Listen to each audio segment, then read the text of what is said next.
قیامت بہرحال قائم ہوگی، اور اللہ تعالیٰ قرآن مجید میں ارشاد فرماتا ہے اذا زلزلت الارض زلزالها واخرجت الارض اثقالها وقال الانسان ما لها یومئذ تحدث اخبارها۔ جب زمین تھر تھر کانپنے لگے گی تو پھر حال یہ ہوگا کہ انسان پکار اٹھے گا کہ اس کو کیا ہو گیا، اور اس دن زمین ہر خبر بتا دے گی۔ آج زمین کے جس گوشے اور ٹکڑے پہ بندہ داد عیش دیتا رہا ہے، گناہ کرتا رہا ہے، دروازے بند کر کے لوگوں کی نگاہوں سے چھپتا رہا ہے، لیکن قیامت کے دن زمین سلطانی گواہ بن جائے گی، اور جو کہا ہر شے سامنے آ جائے گی۔ اسی طرح جو نیکی جہاں بھی کی ہے وہ بھی قیامت کے دن سامنے آ جائے گی۔ قیامت قائم ہونے سے قبل کچھ نشانیاں ظاہر ہوں گی جو حضور علیہ السلام نے بیان فرمائی۔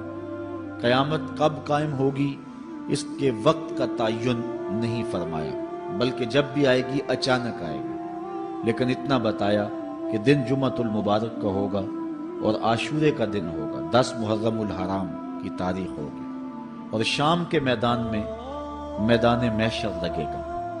اسرائیل علیہ السلام سور پھونکیں گے اور اس کی آواز سے پہلے تو خوف پیدا ہوگا، پھر خوف بڑھتا جائے گا اور آواز بھی تیز ہوتی جائے گی۔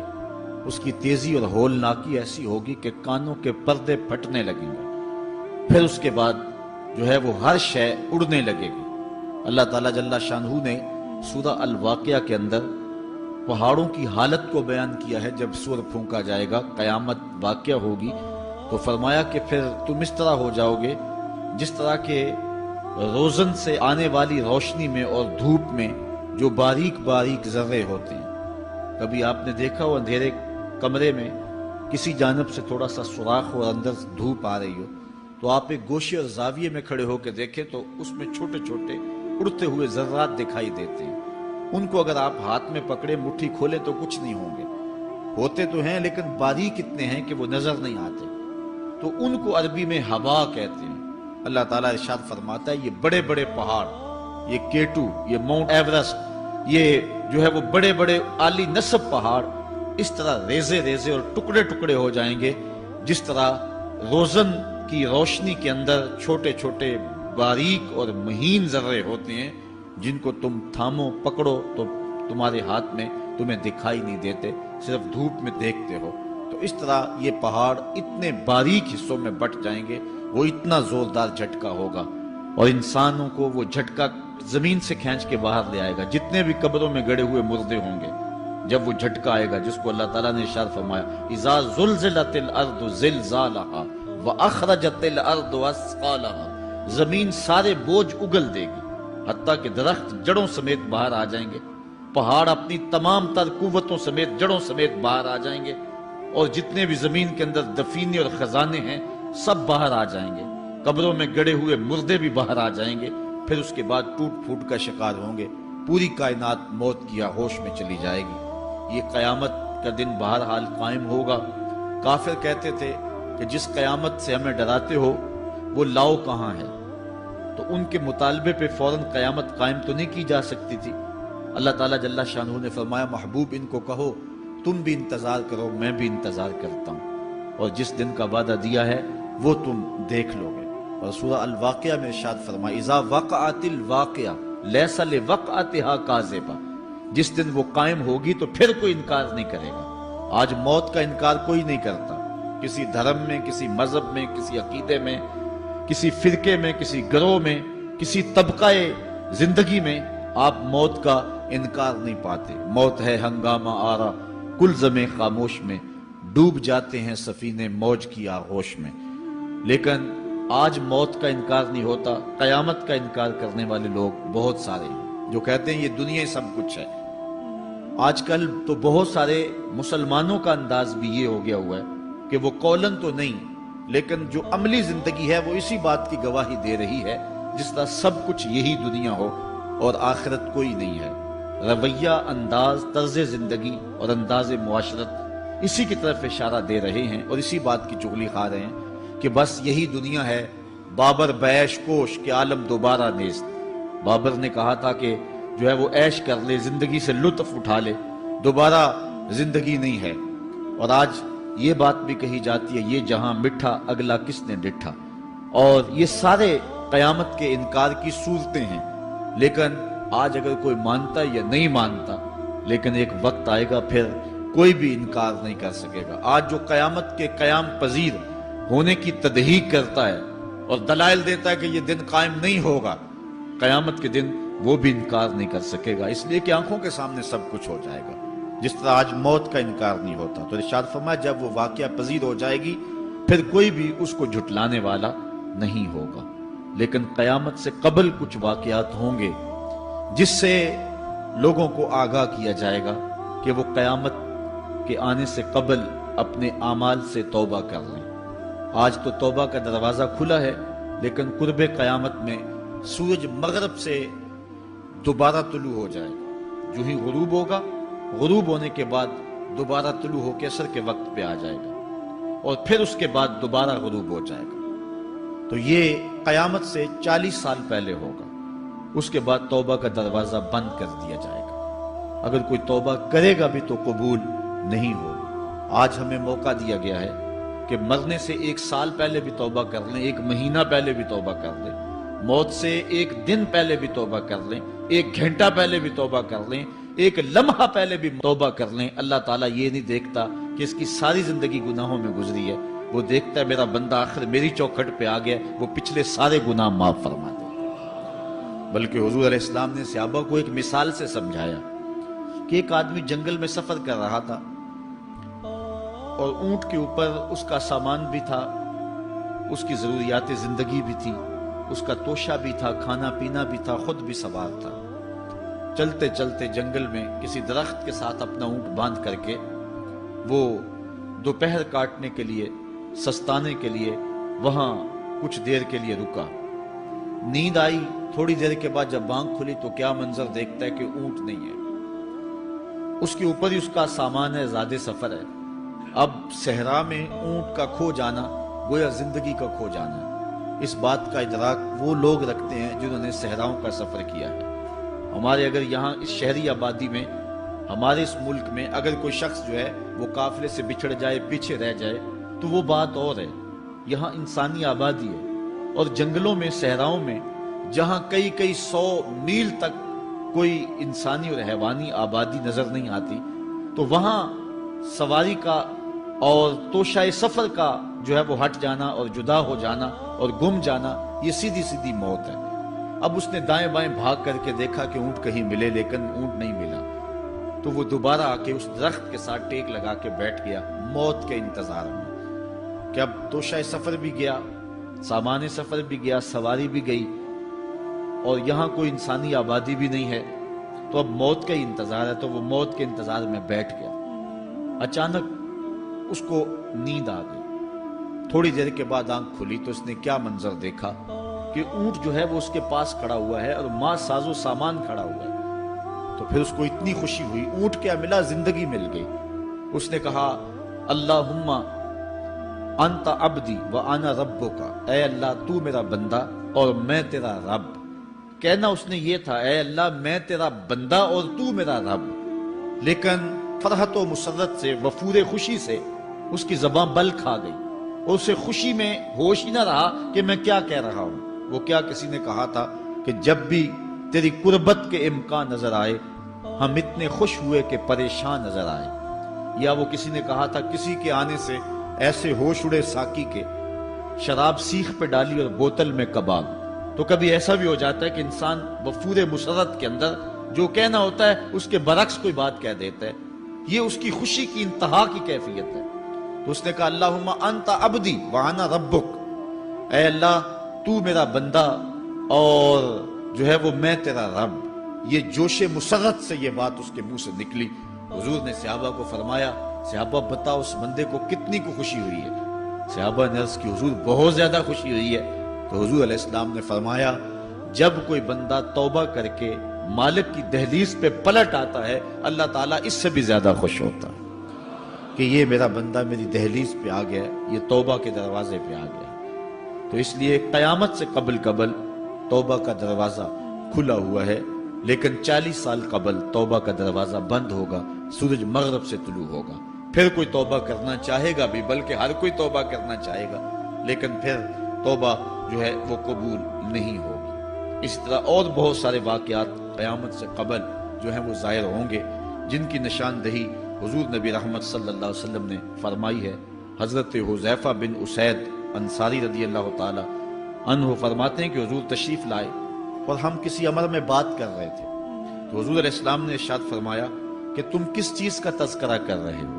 تو ہم نے عرض کی حضور ہم قیامت کے بارے میں ذکر کر رہے ہیں۔ تو حضور علیہ السلام نے ارشاد فرمایا کہ قیامت اتنی دیر تک قائم نہیں ہوگی جب تک یہ نشانیاں پوری نہ ہو لیں۔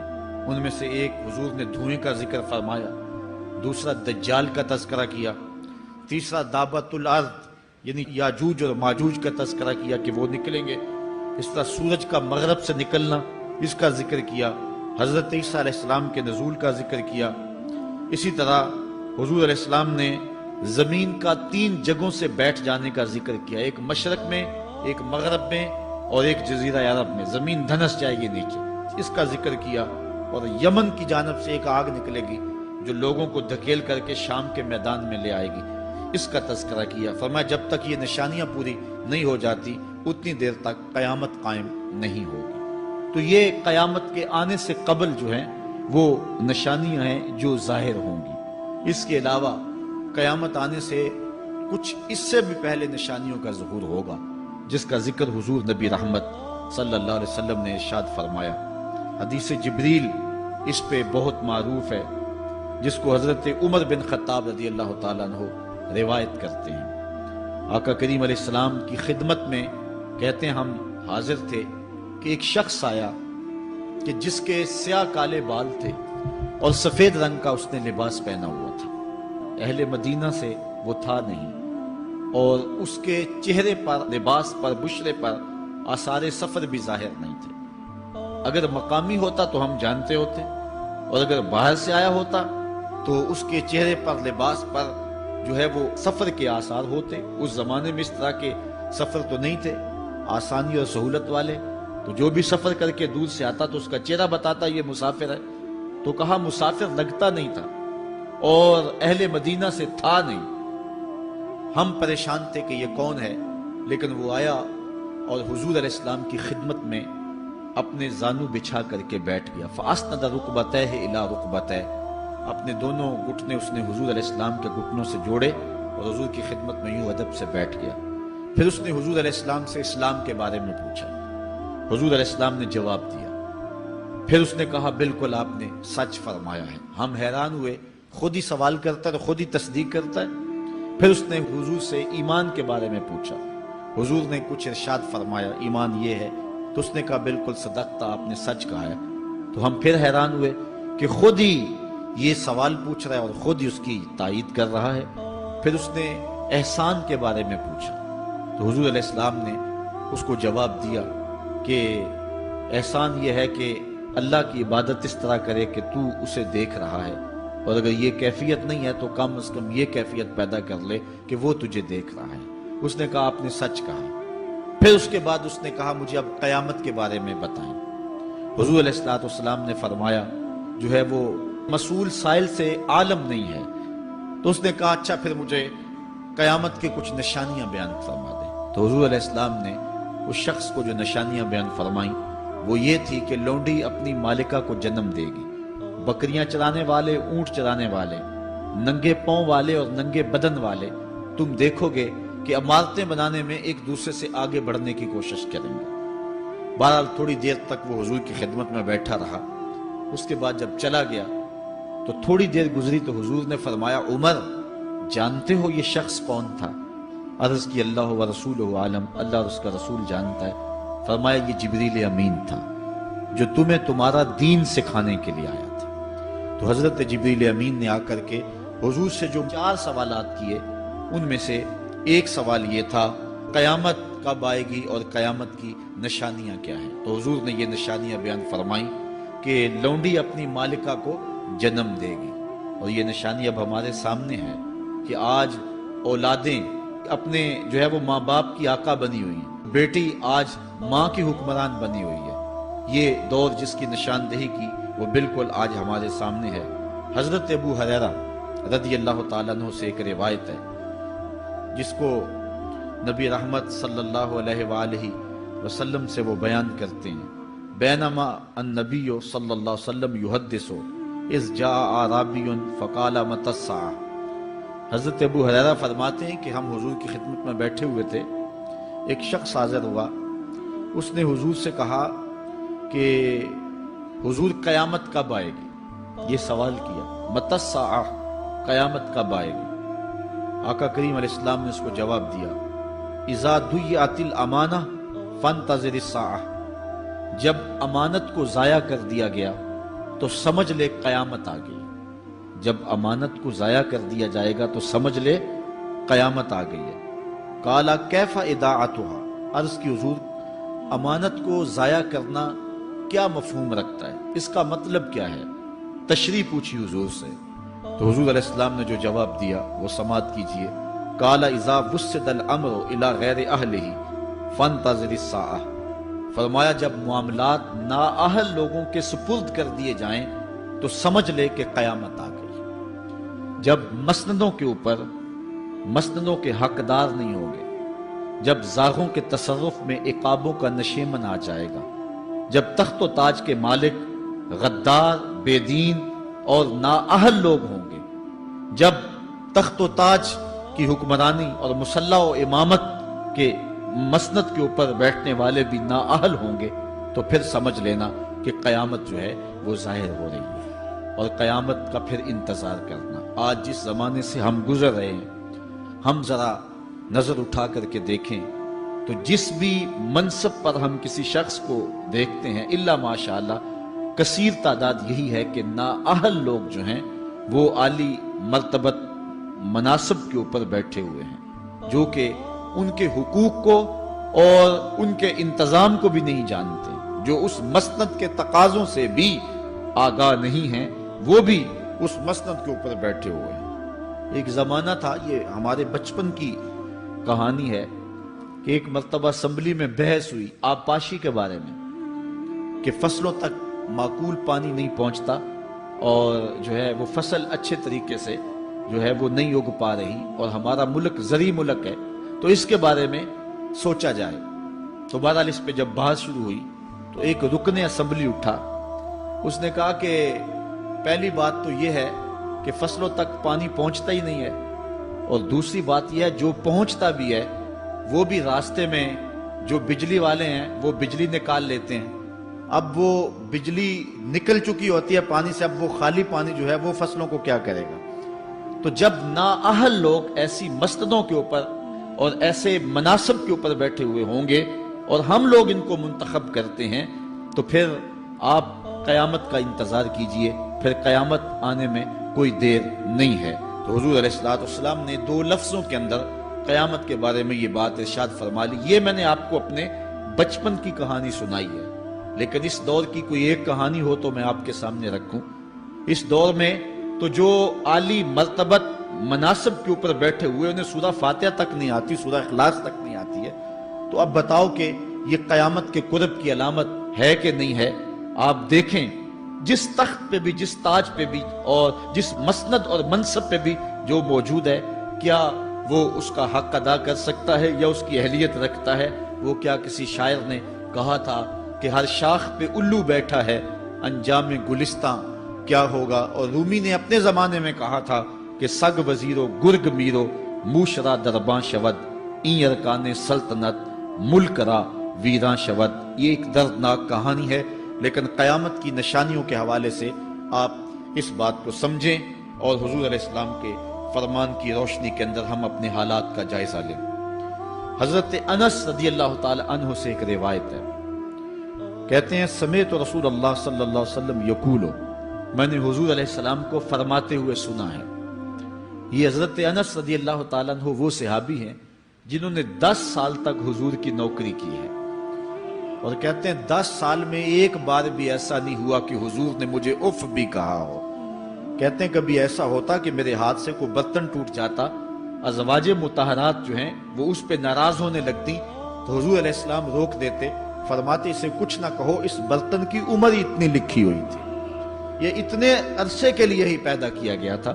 تو آقا کریم علیہ السلام نے جو ہے وہ ازواج مطہرات کو بھی روکا کہ وہ مجھے جھڑکے نہ۔ خدمت رسول اللہ صلی اللہ علیہ وآلہ وسلم 10 سنین، میں نے پورے 10 سال حضور کی نوکری کی ہے۔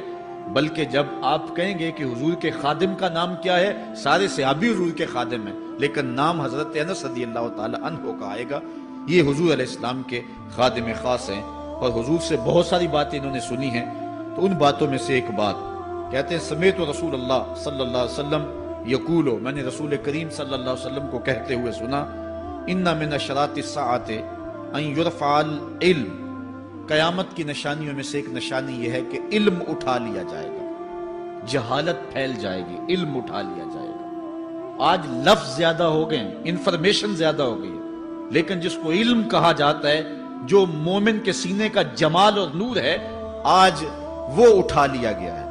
آج لوگ کہتے ہیں جی جتنا علم آج ہے اتنا علم پہلے تو نہیں تھا۔ آج کوئی غزالی دکھاؤ، کوئی رازی دکھاؤ، کوئی رومی دکھاؤ، کوئی احمد بن حنبل جیسا شخص دکھاؤ، کوئی محمد بن حسن شیبانی جیسا شخص دکھاؤ، کوئی امام ابو حنیفہ کے نالین کی خاک جیسا شخص بھی دکھاؤ، تو یہ ایک غلط بات ہے کہ جی پہلے زمانے میں اتنا علم نہیں ہوتا تھا، اب علم بہت زیادہ ہو گیا، جی علم بہت زیادہ پھیل گیا۔ علم نہیں پھیلا ہے، یہ چند معلومات ہیں، انفارمیشن کا دور ہے، اور خبریں ہیں۔ جو علم ہے، جو کہ مومن کے سینے کا جمال ہے اور باطن کا نور ہے، جو زندگی کی راہوں کو اجالتا ہے اور زمانے کو مالک کی دہلیز کے قریب کرتا ہے اور انسان کو انسانیت سکھاتا ہے، وہ علم جو ہے وہ اٹھتا چلا جا رہا ہے۔ اور حضور سے پوچھا گیا کہ حضور علم سینوں سے اچک لیا جائے گا، سینوں سے کھینچ لیا جائے گا؟ فرمایا نہیں، علماء اٹھا لیے جائیں گے۔ جب علماء فوت ہو جائیں گے تو ان کی جگہ اس درجے کے لوگ نہیں آئیں گے، پھر زوال پذیر سلسلے ہوتے چلے جائیں گے، علم اٹھا لیا جائے گا۔ جب سینے علم سے خالی ہو جائیں گے تو پھر قیامت آ جائے گی۔ اس لیے حضور علیہ السلام کا فرمان ہے، کائنات کی ہر شے علماء کی زندگی کی دعائیں مانگتی ہے، حتی الحیتان فی البحر، یہاں تک کہ سمندروں اور دریاؤں کے اندر مچھلیاں بھی علماء کی زندگی کی دعائیں مانگتی ہیں۔ انہیں پتا ہے علماء ہیں تو کائنات معرض وجود میں آئی تو موجود رہے گی، اگر علماء نہیں ہوں گے تو کائنات جو ہے وہ بالکل قیامت کا شکار ہو جائے گی۔ تو پہلی چیز حضور نے ارشاد فرمایا، ان یرفع العلم، علم اٹھا لیا جائے گا، ویکثر الجہل، اور جہالت عام ہو جائے گی۔ علم کی جگہ جو ہے وہ جہالت عام ہو جائے گی۔ آج علماء نہیں رہے ہیں، آج ہم جو ہے وہ انحصار کرنے لگے ہیں چند ٹیلی ویژن چینلوں پہ، اور اس کا نتیجہ کیا ہے کہ مختلف چینلز کے اوپر بیٹھے بہت سارے لوگ گمراہی پھیلا رہے ہیں۔ یہ ایک الگ داستان ہے، ایک الگ کہانی ہے کہ کس طرح سے علم کا گلا گھونٹا جا رہا ہے اور کس طرح جو ہے وہ لوگوں کو گمراہ کیا جا رہا ہے۔ یہ جہالت کی کثرت ہے۔ اور تیسری بات جو حضور نے ارشاد فرمائی، وَيَكْسُرَ الزِّنَا، زنا عام ہو جائے گا۔ نظر کا زنا یہ تو اس زمانے کے اندر برا رہا ہی نہیں ہے، لوگ اس میں کوئی آر ہی نہیں سمجھتے۔ کسی کی بہن اور بیٹی کو دیکھنا اور اپنی آنکھوں کو شہوات سے بھرنا، یہ بندہ محسوس ہی نہیں کرتا ہے۔ حضور علیہ السلام نے ارشاد فرمایا، من زنا زنیا بہی ولو بہی تان دارہی، جس نے زنا کیا یہ عمل اس کے گھر بھی لوٹے گا، اگرچہ وہ اپنی دیواریں اونچی اونچی کیوں نہیں کر لیتا۔ اگر آج کوئی کسی کی بہن بیٹی پر اپنی نظروں کو غلیظ کرتا ہے تو وہ یہ کیسے کہہ سکتا ہے کہ میری بہن اور میری بیٹی کسی کی گندی نظروں کا شکار نہیں ہوگی؟ یہ مقافات عمل ہے۔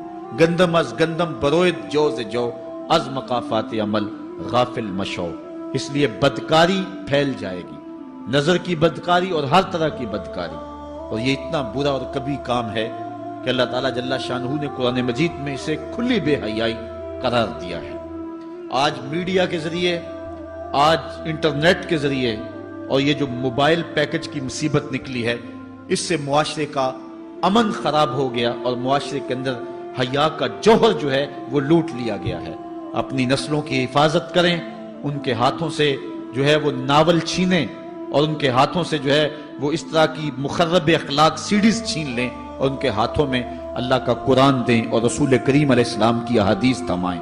اور ان کو راہ حق کا مسافر بنائیں۔ یہ ذمہ داری ہے والدین کی۔ کل قیامت کے دن ایک عورت 4 مردوں کو جہنم میں لے جائے گی۔ عرض کیا گیا وہ کیسے؟ فرمایا ایک عورت کو حکم ہوگا جہنم کا تو وہ عرض کرے گی مالک میرے باپ کو بلایا جائے۔ باپ کو بلایا جائے گا، یا اللہ یہ میرا باپ ہے، میں اس کی بیٹی، میری تربیت کا جوہر اس کے ہاتھ میں تھا، آج جن بدکاریوں اور گناہوں کے سبب جہنم میں جا رہی ہوں اس کا ذمہ دار یہ ہے۔ وہ باپ جس نے اپنی بیٹی کو سب کچھ دیا، اپنی اولاد کی تعلیم کے لیے اپنے پلاٹ بیچ دیے، جائیدادیں فروخت کر دی، نہیں دیا تو دین نہیں دیا، کل قیامت کے دن وہ اللہ کے حضور کیا جواب دے گا؟ ارشاد ہوگا اسے بھی پکڑو، اس کے باپ کو بھی پکڑو اور جہنم میں لے جاؤ۔ عرض کرے گی نہیں مالک میرے بھائی کو بلایا جائے۔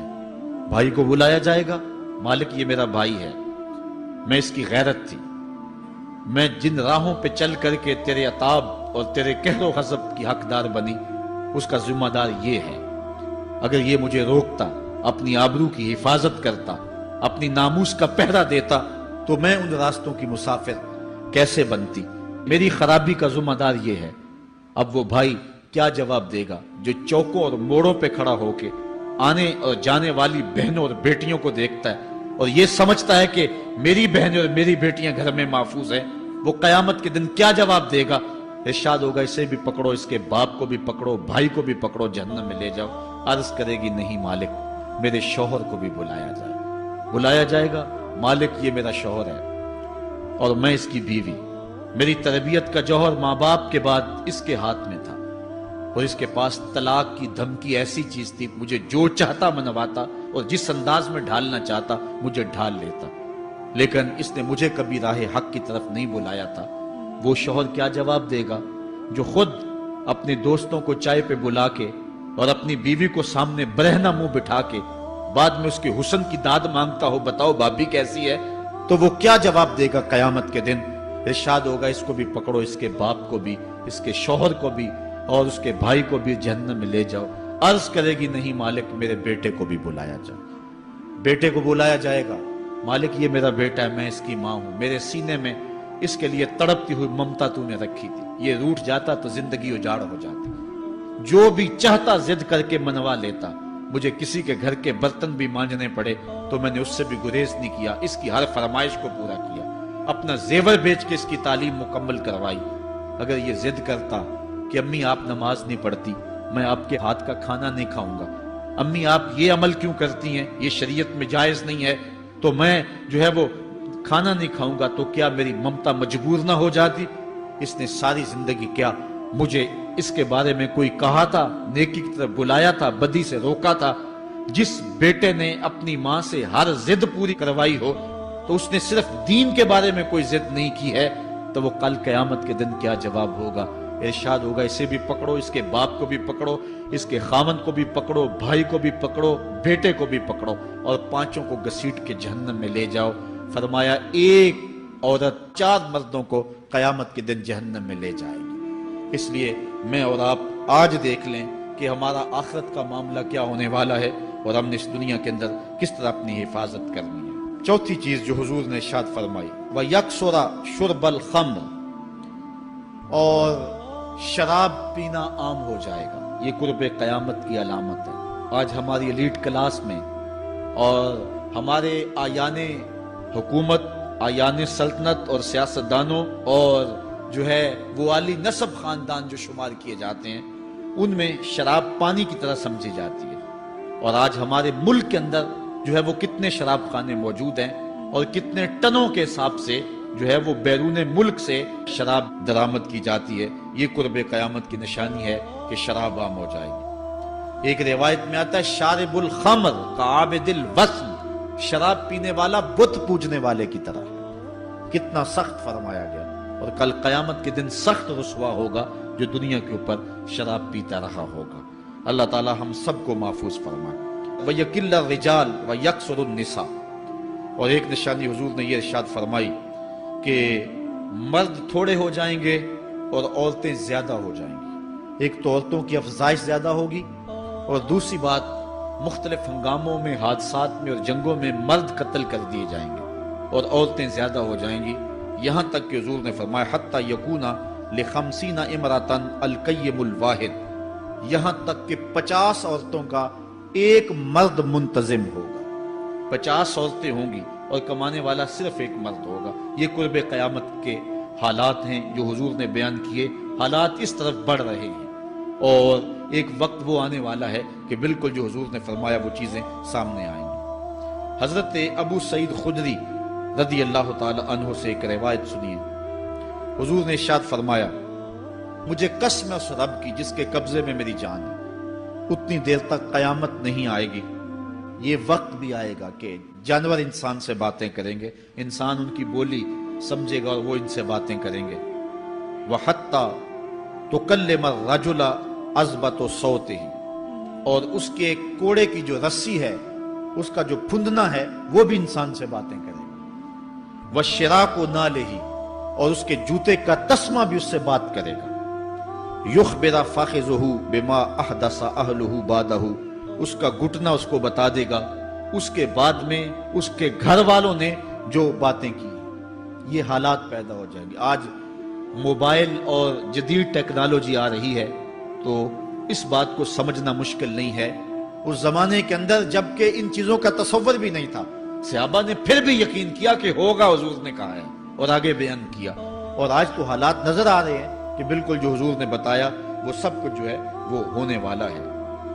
حضرت ابو ہریرہ رضی اللہ تعالی عنہ سے ایک روایت ہے، یہ وہ صحابی ہیں جنہوں نے سب سے زیادہ حضور علیہ السلام کے فرامین امت تک پہنچائے ہیں، کثرت کے ساتھ حضور کی صحبت کا دور پایا اور اصحاب صفہ میں سے تھے، زندگی کا ایک ایک لمحہ حضور کی قربت میں گزارا۔ حضرت ابو ہریرہ رضی اللہ تعالیٰ عنہ فرماتے ہیں کہ رسول کریم صلی اللہ علیہ وسلم نے ارشاد فرمایا، اذا اتخذ الفیء دیوالا، جب مال غنیمت کو، جب سرکاری خزانے کو اپنی ذاتی دولت سمجھا جائے گا، اس میں تصرف کیا جانے لگے گا۔ سرکاری خزانے میں لوگ جس طرح چاہیں گے تصرف کریں گے، ایک زمانہ آئے گا اور وہ دیکھ لو بالکل ہمارے سامنے۔ والامانۃ مغنما، اور امانت کو مال غنیمت سمجھا جائے گا، جس طرح غنیمت بندہ استعمال کرتا ہے وہ امانت کو اس طرح غنیمت سمجھے گا اور اس کو جو ہے وہ غصب کر جائے گا۔ والزکوٰۃ مغرما، اور زکوٰۃ کو ٹیکس سمجھے گا، مجبور ہو کے دے گا، وہ زکوٰۃ دینا چاہے گا ہی نہیں۔ اور آج کتنے لوگ ہیں جو زکوٰۃ نہیں دیتے؟ اگر لوگ صحیح طور پہ زکوٰۃ ادا کر دیں اور زکوٰۃ کے جو حقدار ہیں ان تک پہنچے تو پاکستان میں صرف 1-2 سالوں کے اندر غربت ختم ہو جائے۔ اتنی دولتیں ہیں لوگوں کے پاس، اتنی جائیدادیں ہیں لوگوں کے پاس۔ ایک تو سارے لوگ زکوٰۃ ادا نہیں کرتے، دوسرا یہ ہے حقداروں تک نہیں پہنچتی۔ پیشہ ور مانگنے والے اور اس موسم کے اندر جو ہے وہ اپنے آپ کو غریب ظاہر کر کے اور مختلف اپنی مجبوریاں ظاہر کر کے مال ہتھیانے والے بہت سارے ہیں، اور زکوٰۃ دینے والا کہتا ہے میں جلدی جلدی فارغ ہو جاؤں۔ جتنی محنت مال کو کمانے میں صرف کی ہے، اتنی ہی محنت حقداروں کو تلاش کرنے کے لیے بھی کرے تاکہ اس کی زکوٰۃ اصل مصارف تک پہنچے۔ تو قرب قیامت میں یہ ہوگا کہ زکوٰۃ کو ٹیکس جانا جائے گا۔ وَتُعُلِّمَ لِغَيْرِ الدِّينِ، اور علم دین کے لیے حاصل نہیں کیا جائے گا، دین کے علاوہ کے لیے حاصل کیا جائے گا۔ اس کے 2-3 مفاہیم ہیں۔ ایک تو مفہوم ہے کہ علم دین حاصل کرنا لوگ چھوڑ دیں گے، وہ انجینئر، ڈاکٹر اور کیا کچھ بننے کے لیے جو ہے وہ علم حاصل کریں گے۔ نام خدمت انسانی ہی ہے کہ میں یہ سب کچھ کر کے اپنے وطن کی خدمت کروں گا، انسانیت کی خدمت کروں گا، لیکن بعد میں جب مسندوں پہ بیٹھتے ہیں اور جو حال کرتے ہیں وہ کسی سے مخفی نہیں ہے۔ مسیحا پھر کس روپ کے اندر آتا ہے اور کس طرح قوم کو دونوں ہاتھوں سے لوٹتا ہے، یہ قرب قیامت کی نشانی ہے۔ ہر بندہ جو ہے وہ علم تعلیم حاصل اچھا انسان بننے کے لیے نہیں، با کردار شخص بننے کے لیے نہیں، اچھا مومن بننے کے لیے نہیں، صالح فرد بننے کے لیے نہیں، بلکہ کمائی کرنے کے لیے، زیادہ زیادہ پیسے کمانے کے لیے وہ علم حاصل کرے گا۔ اور دوسری یہ بات کہ جو دین کا علم بھی حاصل کریں گے وہ بھی غرض و غائد جو ہے وہ اپنی چھوڑ دیں گے جس مقصد کے لیے جو ہے وہ علم حاصل کیا جاتا ہے۔ اور یہ قرب قیامت کی نشانی جو حضور نے بیان کی، یہ بھی ہم اپنے زمانے میں دیکھ رہے ہیں۔ وَأَطَاعَ الرَّجُلُ امْرَأَتَهُ، اور آدمی اپنی بیوی کی اطاعت کرے گا، جو بیوی کہے گی وہ مانے گا۔ وَأَقَّ أُمَّهُ، اور ماں کو آگ کر دے گا، ماں کی پرواہ نہیں کرے گا، ماں کی نافرمانی کرے گا، بیوی کی بات کو ترجیح دے گا اور ماں کی بات جو ہے اس کو ثانوی حیثیت دے گا۔ بہت بدبخت تو ایسے ہیں کہ جو ماں باپ کو ویسے ہی دقیانوسی کا تانا دے کے کہتے ہیں تمہیں تو پتہ ہی نہیں کسی بات کا دنیا کہاں چلی گئی، اور ان کی کسی بات کو، کسی مشورے کو اور کسی حکم کو کوئی ترجیح نہیں دیتے۔ لیکن جب بیوی اور ماں دونوں کا حکم مقابلے میں آ جائے تو اس وقت وہ بیوی کے حکم کو ترجیح دیں گے۔ یہ قرب قیامت کی علامت ہے جو کہ ہم واضح طور پہ اپنے معاشرے میں دیکھ رہے ہیں۔ وَأَدْنَا صَدِيقَهُ وَأَقْصَى أَبَاهُ، دوست قریب ہوں گے، باپ دور ہوگا۔ دوستوں کو قربت دی جائے گی، ان کے ساتھ بیٹھنا اٹھنا بھی ہوگا، کھانا پینا بھی ہوگا، گپ شپ بھی ہوگی۔ دوست ایک بیل دے تو بندہ دوڑا جائے گا دوست کی پکار پہ، لیکن ماں باپ جو مرضی کہیں تو ماں باپ کی بات کو کوئی ترجیح نہیں دی جائے گی۔ یہ قرب قیامت کی نشانیوں میں سے ایک نشانی ہے، اور اس وجہ سے آج لوگ محروم ہو گئے ہیں اور گھروں میں برکت نہیں رہی۔ ماں باپ اگر کچھ کہیں، کوئی چیز لانے کے لیے بھی کہیں تو بچہ سو سو بہانے کرتا ہے اور دوست کی پکار پہ لبیک کہتا ہوا بھاگ اٹھتا ہے۔ وَظَهَرَتِ الْأَصْوَاتُ فِي الْمَسَاجِدِ، مسجدوں میں لڑائیاں ہوں گی، مسجدوں میں جو ہے وہ آوازیں بلند ہوں گی لڑائیوں کی، ایک دوسرے سے الجھاؤ پیدا ہو جائیں گے۔ آج ہماری مسجدوں میں پنکھا بند کرنے سے لڑائیاں شروع ہو جاتی ہیں۔ یہ بالکل آپ کے قریب ایک شہر میں ہوا ہے، ایک آدمی قتل ہو گیا صرف اس معاملے میں کہ وہ ایک کہہ رہا تھا کہ لائٹ بند کر دو، اور دوسرے نے کہا کہ میں نماز پڑھ رہا ہوں تو تم نے مجھے دیکھا نہیں، اور اس بات پہ لڑائی شروع ہوئی، حتیٰ کہ فائرنگ تک نوبت پہنچی اور ایک آدمی جو ہے وہ قتل ہو گیا۔ آپ نے اخبارات میں پڑھا ہوگا۔ تو اس طرح مسجدوں کے اندر جو ہے وہ لڑائیاں شروع ہو جائیں گی، یہ قرب قیامت کی نشانی ہے۔ وَسَادَ الْقَبِيلَةِ فَاسِقُهُمْ، قبیلے کا سردار سب سے فاسق اور بدتر شخص ہوگا۔ خاندان کا، قبیلے کا، برادری کا وہی سربراہ ہوگا، وہی قائد ہوگا، وہی لیڈر ہوگا، وہی پنچ ہوگا جو جتنا بڑا غنڈہ اور جتنا بڑا بدماش ہے اس کو ہی جو ہے وہ سرپرستی جائے گی۔ شرافت نام کی چیز ہی باقی نہیں رہے گی۔ شرافت کے بل بوتے پہ آگے نہ کوئی سیاست میں آ سکے گا، نہ کوئی خاندان میں آگے آ سکے گا، بلکہ اب تو حال ہی ہوا کہ اب ہماری محافل اور آراس کے اندر بھی جو مہمان خصوصی رکھے جاتے ہیں وہ بھی اس اعتبار سے نہیں رکھے جاتے کہ متقی شخص تلاش کرو جس کو مسند صدارت پہ اٹھایا جائے، جس کو مہمان خصوصی رکھا جائے۔ اس میں بھی یہ دیکھا جاتا ہے کہ کس کا اثر معاشرے کے اندر زیادہ ہے، چاہے وہ اثر و رسوخ اس نے منشیات فروخت کر کے ہی حاصل کیا ہو، کس کی دولت زیادہ ہے، چاہے اس نے وہ دولت لوگوں کا خون نچوڑ کے حاصل کی ہو، وہی مہمان خصوصی ہوتا ہے محفل نعت میں، چونکہ وہ پیسے زیادہ پھینک سکتا ہے۔ اور ایک غریب آدمی جو کہ تہجد کی نماز پڑھنے کا بھی عادی ہے، اس کو جوتیوں پہ جگہ ملتی ہے، اس کا قصور صرف یہ ہے کہ وہ غریب ہے اور اس کے پاس حرام کی کمائی نہیں ہے۔ یہ حضور علیہ السلام نے نشانی فرمائی اور جو آج ہم اپنی آنکھوں سے دیکھ رہے ہیں۔ وَسَادَ الْقَبِيلَةِ فَاسِقُهُمْ، قبیلے کا سردار جو ہے وہ بدتر اور فاسق شخص ہوگا۔ وَكَانَ زَعِيمُ الْقَوْمِ أَرْذَلَهُمْ، اور قوم کا جو سردار ہوگا وہ قوم کا کمینہ ترین شخص ہوگا، یعنی قوم کا جو سب سے کمینہ شخص ہوگا وہ سب سے اونچی والی مسند پہ بیٹھا ہوگا۔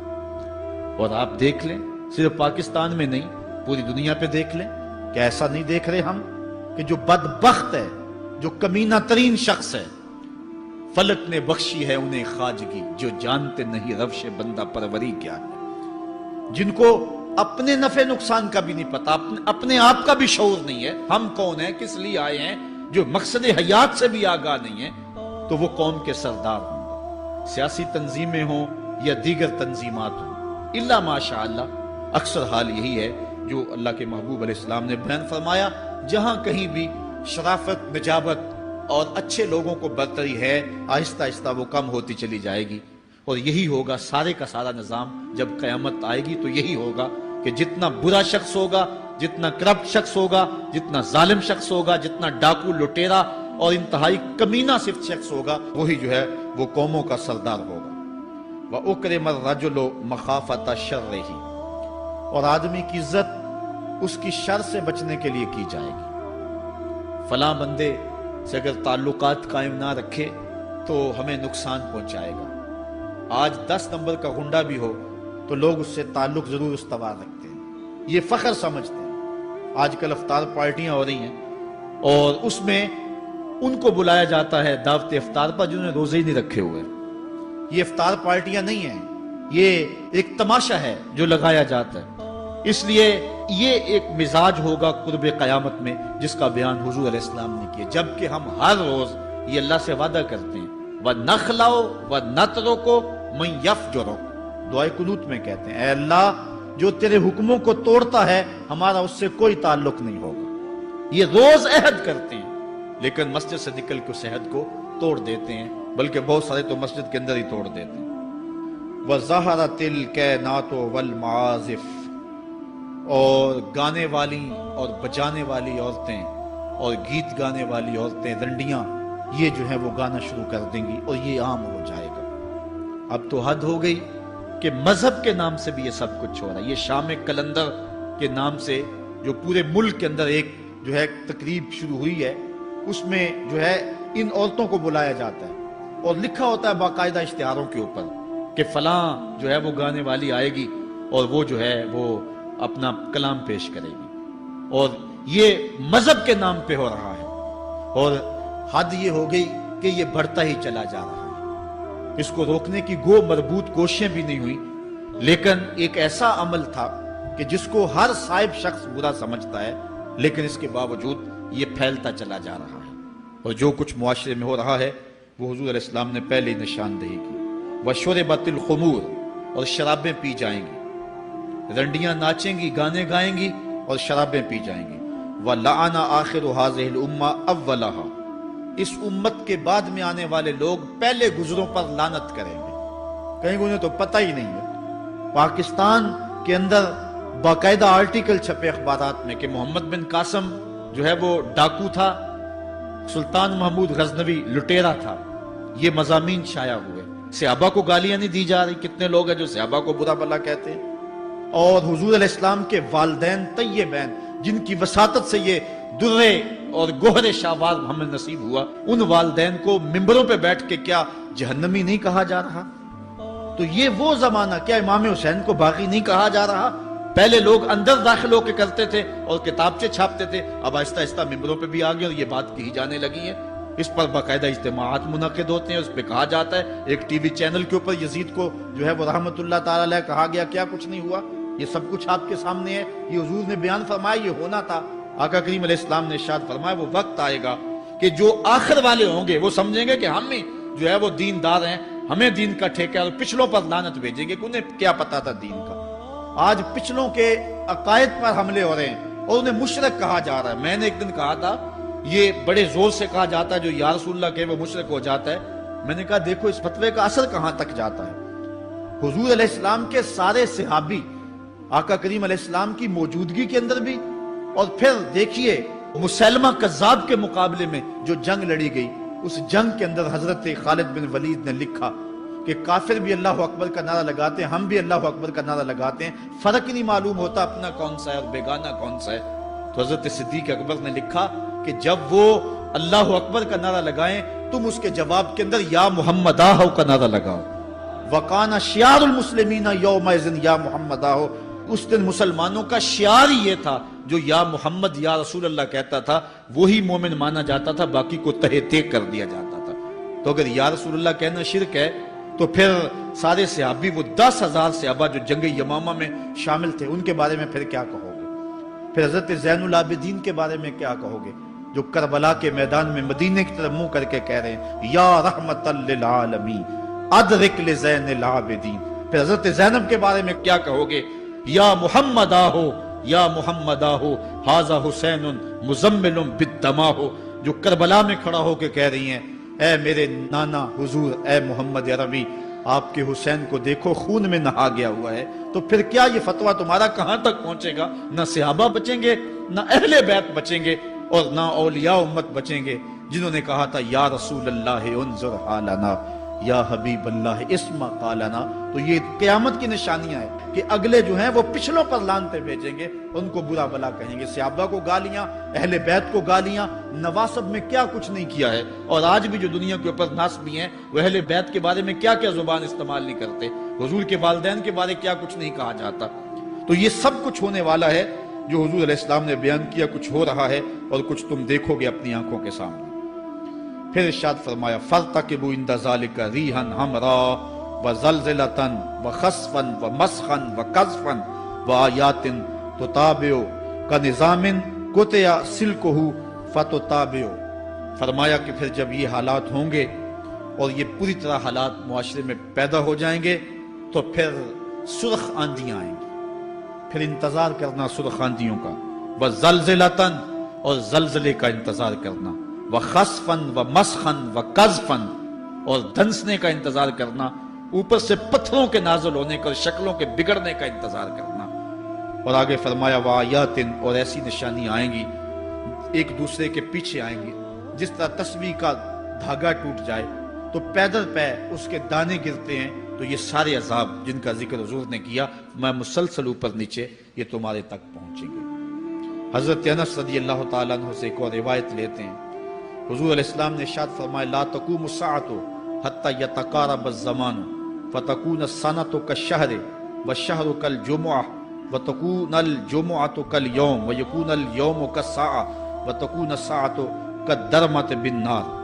فرمایا جب قیامت آئے گی اتنی دیر تک قائم نہیں ہو سکتی جب تک زمانے مختصر نہیں ہو جائیں گے، زمانے سمٹ نہیں جائیں گے، حتیٰ کہ سال مہینے جتنا ہو جائے گا، اور مہینہ ایک جمعۃ المبارک جتنا ہو جائے گا، اور ایک جمعہ ایک دن جتنا ہو جائے گا، اور ایک دن ایک گھڑی جیسا ہو جائے گا، اور ایک گھڑی ایسے ہوگی جس طرح آگ کا شعلہ جلایا اور وہ بجھ گیا۔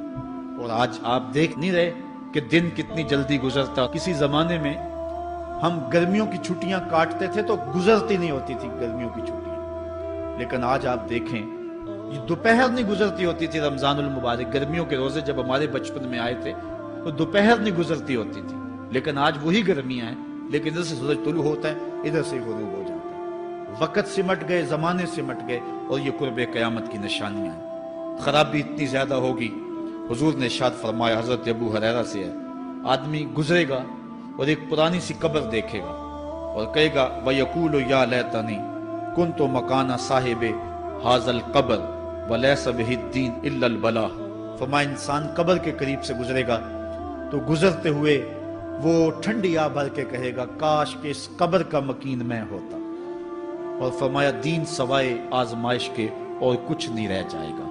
یہ قرب قیامت کی وہ نشانیاں ہیں جو حضور علیہ السلام نے بیان کی۔ ایک اور نشانی حضور علیہ السلام نے بیان فرمائی کہ قرب قیامت کے اندر دین کا کام بھی درہم و دینار سے ہوگا۔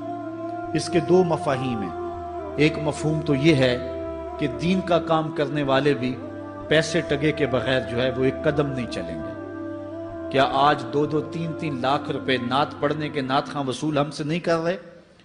اور آج جو ہے وہ کیا دین کوڑیوں کے عوض بیچا نہیں جا رہا؟ آج گھر نکلنے سے قبل طے نہیں کیا جاتا کتنے اب دو گے، کتنے واپسی پہ دو گے اور کتنے اوپر نچھاور کرو گے؟ دین کیا کوڑیوں کے عوض اور پیسے کے عوض بیچا نہیں جا رہا؟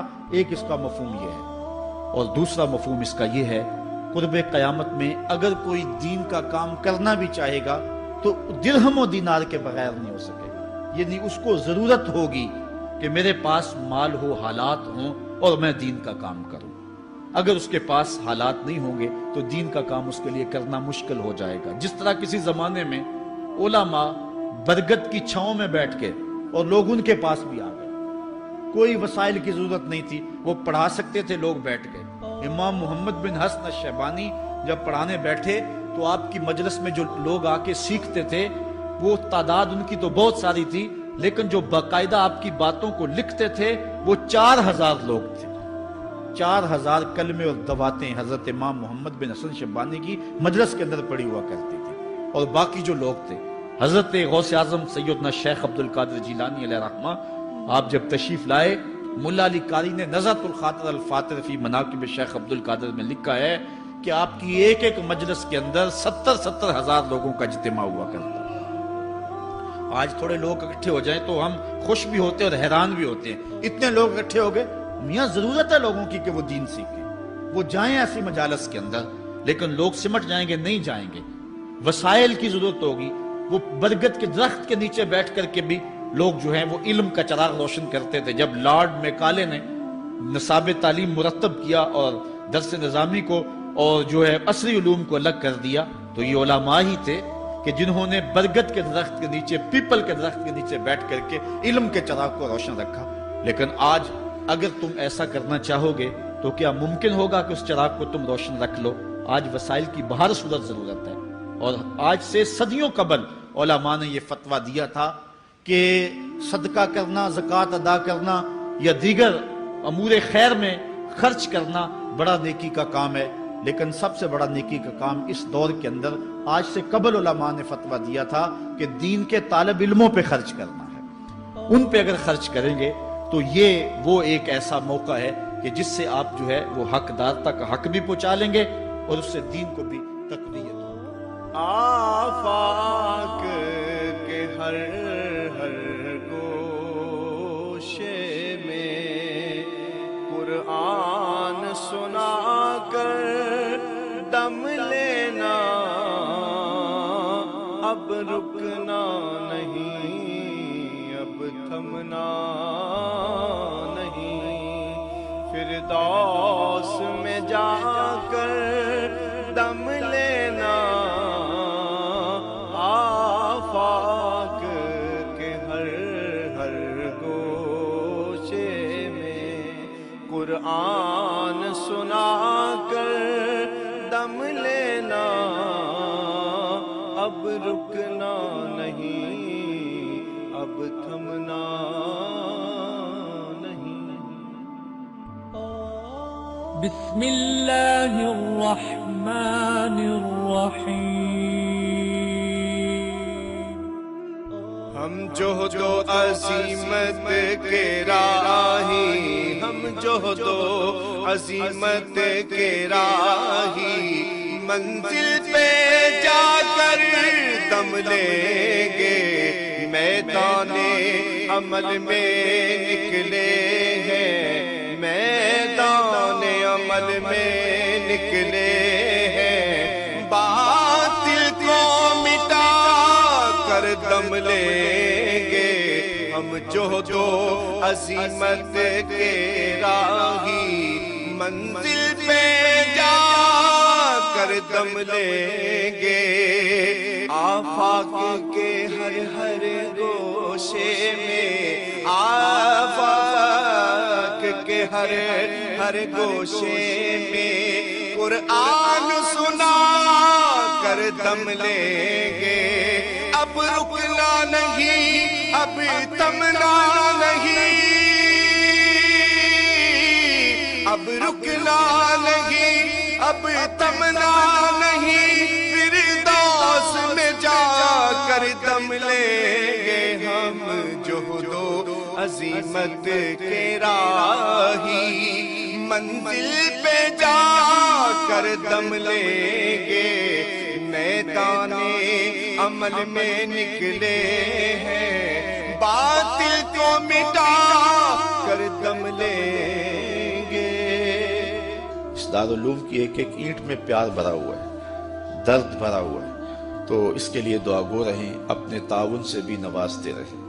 اللہ کی توفیق سے یہ ایک مرحلہ تقریباً تکمیل کے قریب ہے۔ ہم نے چاہا یہ تھا کہ 3.5 لاکھ روپے کا ایک ستون بما اوپر والا چھت اور فرشی لینٹر جو پڑا ہے، یہ 3.5 لاکھ روپے کا ایک بنتا ہے، تو اگر ہمیں 99 لوگ مل جائیں تو یہ سارا مکمل ہو جائے، لیکن 47 لوگ ہمیں مل سکے، کیونکہ 3.5 لاکھ روپے ہم نعت خاں کو دے لیتے ہیں، مدرسے کو دینا ہمارے لیے مشکل ہے، ہمارا مزاج ایسا بنا ہوا ہے۔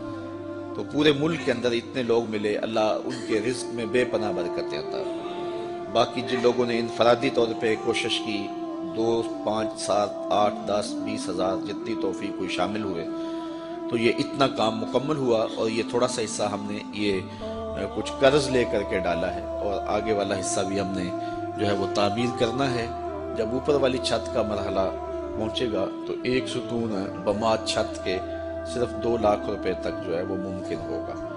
احباب اگر اس حوالے سے جو ہے وہ تعاون فرمائیں۔